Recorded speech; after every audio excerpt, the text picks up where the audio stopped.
Good morning, everyone, and thank you for being here today. I am pleased to welcome you to this presentation on the qualification of clean rooms. My name is Dr. S.K. Singh, and I hold a PhD in this field. Today, we will focus on one key aspect, air changes per hour, or ACPH, which is essential for maintaining the cleanliness and safety of controlled environments. Over the next few slides, I will guide you through the importance of proper air changes, standards, and best practices. Let's get started. Let's take a moment to look at our main objective for this presentation. Our goal is to maintain product quality, ensure sterility, and stay compliant with regulatory standards. These are the foundation of a successful cleanroom operation. Now, to achieve this, we need to keep a close eye on several key environmental parameters. These include particle count, which helps us monitor airborne contaminants, airflow pattern, ensuring proper air circulation and prevents stagnation, differential pressure, which maintains the desired airflow direction, temperature and relative humidity, both crucial for product stability and microbial control, and parameters like ACPH or ACH, which tell us how many times the air in the room is replaced each hour. Next, I want to introduce the concept of a cleanroom itself. A cleanroom is essentially a controlled environment designed to manage airborne particles, maintain specific temperature and humidity levels, and control differential pressure. These controls work together to minimize microbial contamination and ensure the environment stays within strict cleanliness standards. Finally, let's consider where cleanrooms are most commonly used. You'll find them in industries like pharmaceuticals, especially for sterile manufacturing, biotechnology, medical devices, semiconductor manufacturing, and even aerospace. Each of these sectors relies on the principles of cleanroom technology to protect products and ensure safety and efficacy. All of these points connect back to our overall theme, creating and maintaining an environment that guarantees product quality and safety through precise environmental control. Let's talk about the purpose of maintaining a high ACPH, or air changes per hour. Essentially, a higher ACPH helps to dilute airborne contamination, which is crucial in keeping environments safe and sterile. It also actively removes particles and microorganisms from the air, reducing the risk of contamination. Maintaining a proper ACPH is key to preserving the cleanliness classification of a space, ensuring it meets the required standards. It also supports maintaining a pressure cascade, which helps control airflow direction and containment. Plus, after any contamination event, a sufficient number of air changes helps the space recover more quickly and effectively. Now, where does this airflow come from? The typical sources include the air handling unit, or AHU, which is like the central lung of the system. Then there are terminal HEPA filters, which are responsible for filtering out tiny particles and microorganisms at the point of use. Fan filter units, or FFUs, are another source. They provide localized filtration and airflow. Moving on to the concept of ACPH or ACH, this is simply the number of times the total air in a room is replaced in 1 hour. It's a key metric for designing and maintaining clean environments. The formula for calculating ACH is straightforward. You take the total airflow supply per hour and divide it by the room volume. Alternatively, you can use cubic feet per minute, or CFM, multiplied by 60 to get the airflow per hour, then divide that by the room volume. Remember, the room volume is calculated by multiplying the length, width, and height of the space. Understanding and properly calculating ACPH ensures that we maintain the desired cleanliness levels and effectively control airborne contaminants in our facilities. Let's discuss the impact of low ACPH first. When the airflow rate is too low, it can lead to increased particle concentration in the environment. This means more contaminants are present, which could compromise product quality. Additionally, poor recovery time becomes an issue, as it takes longer to restore a clean environment after disturbances. There's also a higher risk of cross-contamination between batches, which is a serious concern in sterile manufacturing. And finally, low ACPH can cause failures in qualification processes, as the environment doesn't meet the necessary standards consistently. Now, on the flip side, if ACPH is too high, we face different challenges. High airflow rates result in increased energy consumption, which drives up operational costs. They can also generate turbulence within the cleanroom, disturbing the delicate balance needed for contamination control. This turbulence, along with noise and vibrations, can be disruptive to both equipment and staff. Moreover, excessive airflow means higher HVAC operating costs and energy waste, which isn't sustainable. Moving to the importance of maintaining the right ACPH, it's crucial for product protection. Proper airflow helps ensure contamination-free manufacturing environments, safeguarding product quality and patient safety. This is why ACPH is a key part of qualification processes, aligning with regulatory standards. For example, it's mandated by ISO 14644, EU GMP Annex 1, WHO GMP, and US FDA guidance. These regulations emphasize the need for precise airflow control to meet strict cleanliness and safety standards. Finally, let's touch on the operational benefits of optimizing ACPH. When set correctly, it allows for faster contamination recovery, meaning the environment can be quickly restored to sterile conditions after disruptions. It also promotes better particle dilution, reducing the risk of contamination spreading. Consistent airflow stabilizes environmental control, helping maintain the required cleanliness levels. And overall, it enhances sterility assurance, which is the foundation of safe and effective pharmaceutical manufacturing. Let's talk about an important regulatory note. ISO 14644 does not specify fixed air changes per hour, or ACH, values. Instead, the ACH depends on several factors, including the process criticality, occupancy levels, equipment heat load, particle generation, and airflow patterns within the space. As you can see in the table, different standards and guidelines relate to ACH in various ways. For example, ISO 14644 defines the cleanliness classes related to airborne particles, while ISO 14644 provides test methods for qualifying cleanrooms. The EU GMP Annex 1 focuses on environmental control for sterile products, emphasizing the importance of maintaining proper air quality. Similarly, WHO GMP offers guidance on HVAC and contamination control, and the FDA's aseptic guidance sets expectations for environmental monitoring. The ISBE Baseline Guide covers HVAC design and qualification practices in more detail. Overall, these standards and regulations reflect the global expectations for maintaining clean, controlled environments. The key takeaway is that ACH is not a one-size-fits-all number. It's tailored based on the specific process and regulatory requirements to ensure safety and compliance. Let's take a closer look at the factors that influence the selection of air changes per hour, or ACPH, in cleanrooms. First, personnel occupancy plays a significant role. More people mean more airborne contaminants, so higher ACPH might be necessary. Then, process emissions are also crucial. Certain manufacturing processes emit more particles or vapors, impacting our airflow needs. The layout of the equipment is another consideration. Complex or densely packed setups may require different airflow strategies to ensure proper cleanliness. Heat load is also important. If a process generates a lot of heat, we need to account for that in our airflow to maintain temperature and air quality. Recovery requirements refer to how quickly we need to replace or filter the air, which influences our ACPH choices.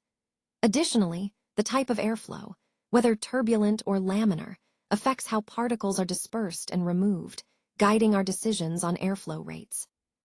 Moving on to typical recommendations, the EU GMP guideline provides some useful benchmarks. For Grade D environments, we generally aim for about 5 to 10 ACH, while Grade C suggests 10 to 15 ACH. For more controlled environments like Grade B, 20 to 25 ACH is typical, and for the most stringent Grade A, especially with laminar airflow, 30 to 35 ACH is recommended. Looking at specific cleanroom classifications, such as ISO standards, the typical ACH ranges vary quite a bit. For example, ISO 8 cleanrooms usually operate around 10 to 25 ACH, whereas ISO 7 might be between 30 and 60 ACH. As you go to even cleaner environments like ISO 6 and ISO 5, the ACH can increase significantly, from about 80 up to 150 ACH for ISO 6 and 200 to 450 ACH for ISO 5. So the key takeaway is that the appropriate ACPH depends heavily on the specific requirements of the cleanroom, including its classification, intended use, and operational factors. Always tailor your airflow rates to meet both regulatory guidelines and your particular process needs to ensure optimal cleanliness and safety. Let's take a closer look at the airflow design objectives. First, we want to sweep particles away from critical areas, ensuring that contaminants don't settle where they could cause issues. Avoiding dead zones is also essential, as these are areas where airflow is stagnant and particles can accumulate. Preventing turbulence is key because turbulent flows can stir up particles and compromise air cleanliness. Lastly, maintaining a pressure cascade helps us control airflow direction and containment, especially in cleanroom environments. Now, moving on to the efficiency of typical HEPA filters. These filters are incredibly effective, removing 99.97% of particles at 0.3 microns, which is the standard rating for HEPA filters. When we look at ULPA filters, their efficiency is even higher, about 99.9995% at 0.12 microns, making them suitable for ultra-clean environments. Let's talk about the different types of airflow. First, there's turbulent or non-unidirectional flow. This pattern is more random, and you'll often find it in ISO 7 and ISO 8 cleanrooms. It has the advantage of requiring lower air changes per hour, which means lower operating costs. However, it may not offer the same level of contamination control as laminar flow. Next, we have laminar or unidirectional flow. In this case, the airflow moves in parallel straight lines, which helps in controlling contamination more effectively. You'll usually see this in ISO 5 areas, where the environment demands the highest cleanliness. Although it requires a higher number of air changes per hour, meaning higher energy consumption, it provides excellent contamination control, making it ideal for sensitive processes. By understanding these concepts, we can design airflow systems that not only meet regulatory standards, but also optimize the environment for safety and efficiency. Let's take a closer look at the interpretation of this example. This calculation is suitable for an ISO 7 cleanroom, which is a common standard for controlled environments. It indicates the effective air dilution capability of the cleanroom, meaning how well the airflow can dilute contaminants to maintain cleanliness. Now for the ACPH calculation, or air changes per hour, let's go through the example step by step. We'll start with the room dimensions. In this case, the room is 6 meters long, 5 meters wide, and 3 meters high. To find the room volume, we simply multiply these dimensions together, 6 times 5 times 3, which equals 90 cubic meters. Next, we look at the airflow quantity supplied to the room. Here, it's measured at 3,600 cubic meters per hour. This is the supply airflow coming into the space. Finally, to determine the ACPH, we divide the airflow rate by the room volume. So, 3,600 divided by 90 gives us 40. That means the air in this room is being replaced or circulated 40 times per hour. Understanding this number is vital because it helps us assess whether the airflow rate is adequate for maintaining the desired cleanliness level, especially in sensitive environments like pharmaceutical cleanrooms. The higher the ACPH, the more effective the air dilution, which is crucial for controlling airborne contaminants. Let's take a closer look at the interpretation section. This slide confirms that our example meets the ISO 7 requirements, making it suitable for pharmaceutical support areas. Now, moving on to our specific example of a sterile filling room, we start with the room dimensions. The length is 20 feet, the width is 15 feet, and the height is 10 feet. First, we calculate the room volume by multiplying these dimensions together, which gives us 3,000 cubic feet. Next, we look at the measured airflow, which in this case is 2,500 cubic feet per minute, or CFM. To determine the air changes per hour, or ACH, we use the formula. ACH equals the airflow in CFM times 60, divided by the room volume. So, plugging in our numbers, we get 2,500 times 60 divided by 3,000, which results in 50 ACH. This calculation is crucial because it helps us verify that our airflow rate provides the appropriate number of air changes per hour, ensuring a clean and controlled environment for pharmaceutical processes. Remember, maintaining proper ACH levels is essential for compliance and product safety. Now let's take a closer look at the qualification stages. First, we have the design qualification, or DQ. This stage involves reviewing the HVAC design, performing airflow calculations, selecting the right filters, and conducting a thorough risk assessment. It's all about ensuring the initial design meets the necessary standards before moving forward. Next is installation qualification, or IQ. Here, we verify that the AHU installation is correct, check the ducting, ensure the HEPA filters are properly installed, and calibrate all the instruments. This step confirms that everything is installed according to plan and ready for operation. Then comes operational qualification, or OQ. In this phase, we focus on testing the system's operational aspects, like measuring air velocity, verifying airflow in ACPH, conducting differential pressure tests, and performing recovery testing. These activities ensure the system operates reliably under normal conditions. Finally, we have performance qualification, or PQ. This stage involves monitoring dynamic conditions, environmental factors, and particle counts. We also perform trend analysis to verify ongoing performance and stability. Together, these qualification stages form a comprehensive approach to validating that the HVAC system consistently meets the required standards throughout its life cycle. Now, let's discuss the acceptance criteria for our airflow system. First and foremost, it must meet the User Requirement Specification, or URS, as well as the BMS, or Building Management System, specifications. This ensures that our system aligns with the overall project requirements and standards. Next, we need to verify that the airflow pattern remains stable throughout operation. This stability is crucial for maintaining a consistent environment. We also look for the absence of dead spots, which are areas where airflow might be stagnant or insufficient. Ensuring uniform airflow distribution across the space is essential for effective contamination control and overall system performance. Moving on to the supporting qualification tests, we perform a HEPA integrity test to confirm the filters are intact and functioning correctly. Then, a smoke visualization study helps us visually verify airflow patterns, ensuring there are no unexpected turbulence or dead zones. Particle count tests are also conducted to quantify cleanliness levels, and recovery tests assess how quickly the system can return to set conditions after disturbance. Regarding testing methodology for air changes per hour, or ACPH, we use specific instruments like an anemometer, which measures airspeed, a balometer for airflow volume measurement, a velometer, which helps in measuring velocity, and an airflow hood to capture and analyze airflow directly at diffusers or vents. The test procedure involves measuring airflow at the HEPA terminal points first. We then sum the total airflow to get a comprehensive picture. Next, we calculate the room volume and apply the ACPH formula, essentially dividing the total airflow by the room volume.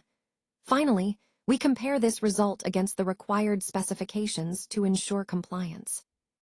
All these steps and measurements help us verify that our system not only meets the technical requirements, but also guarantees the safety and cleanliness standards necessary for effective operation. Let's take a closer look at the importance of contamination control in sterile manufacturing, particularly during aseptic filling and high-risk operations. These processes are critical because even tiny particles or microbes can compromise the integrity of the final product. That's why having a solid contamination control strategy is essential. Now, moving to the table, we see different ACH rates, air changes per hour, and how they impact recovery performance. At 10 ACH, recovery is slow, meaning it takes longer to restore cleanliness after a particle challenge. Increasing to 20 ACH improves things to a moderate recovery rate, and at 40 ACH, we see a faster recovery. When we go above 60 ACH, recovery becomes very fast. This brings us to the concept of recovery time. Essentially, recovery time is the amount of time needed to bring a cleanroom back to its sterile conditions after it's been challenged by particles. The key relationship here is that higher ACH values lead to faster removal of particles, which means lower recovery times.